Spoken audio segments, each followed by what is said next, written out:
अगस्त 1943। दूसरा विश्व युद्ध अपने चरम पर था।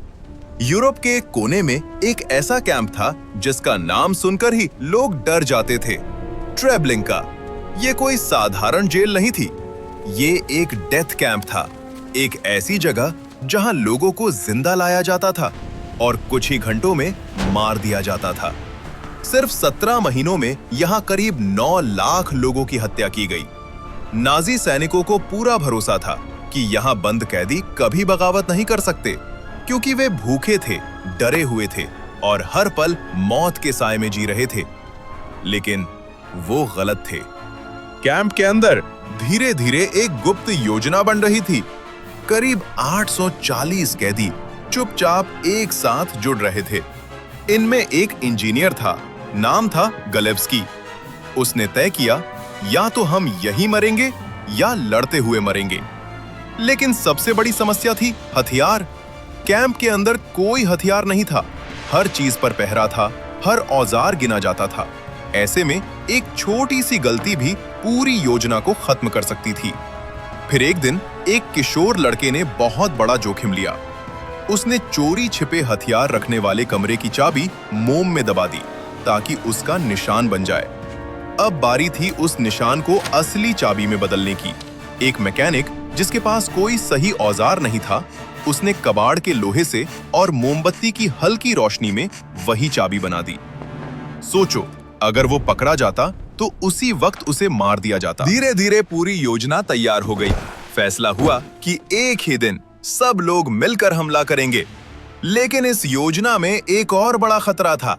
अगर एक भी आदमी पकड़ा गया तो सब खत्म हो जाएगा। और वही हुआ। इस साजिश का एक नेता नाजियों के हाथ लग गया, लेकिन उसने एक भी नाम नहीं बताया। उसने साइनाइड निगल लिया और मर गया, लेकिन अपने साथियों को बचा लिया। फिर वो दिन आ गया जिसका सबको इंतजार था। कैंप के अंदर धीरे धीरे कैदी अपनी जगह पर तैयार थे। जैसे ही मौका मिला, नकली चाबी से हथियार घर खोला गया और फिर जो हुआ वो अविश्वसनीय था। कैदियों ने एक इंसानी चेन बनाई और कुछ ही मिनटों में करीब 700 लोगों तक हथियार पहुंचा दिए। अब बस संकेत मिलने का इंतजार था। लेकिन सब कुछ योजना के अनुसार नहीं हुआ। विद्रोह करीब 30 सेकंड पहले शुरू हो गया। सिर्फ 30 सेकंड। अचानक चारों तरफ अफरा तफरी मच गई।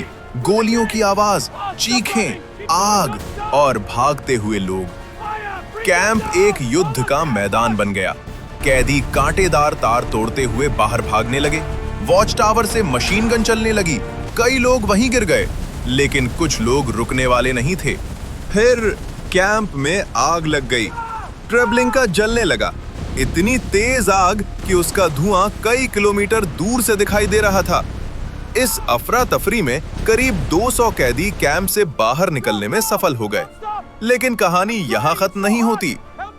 जंगल, भूख और नाजी सैनिक।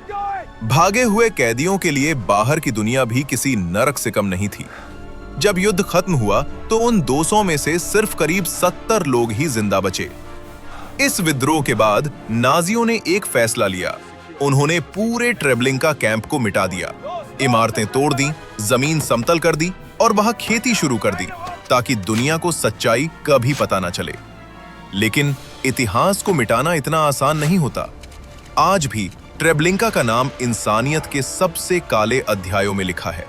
लेकिन उसी जगह एक और कहानी भी लिखी गई, हिम्मत की, एकता की और आखिरी सांस तक लड़ने की।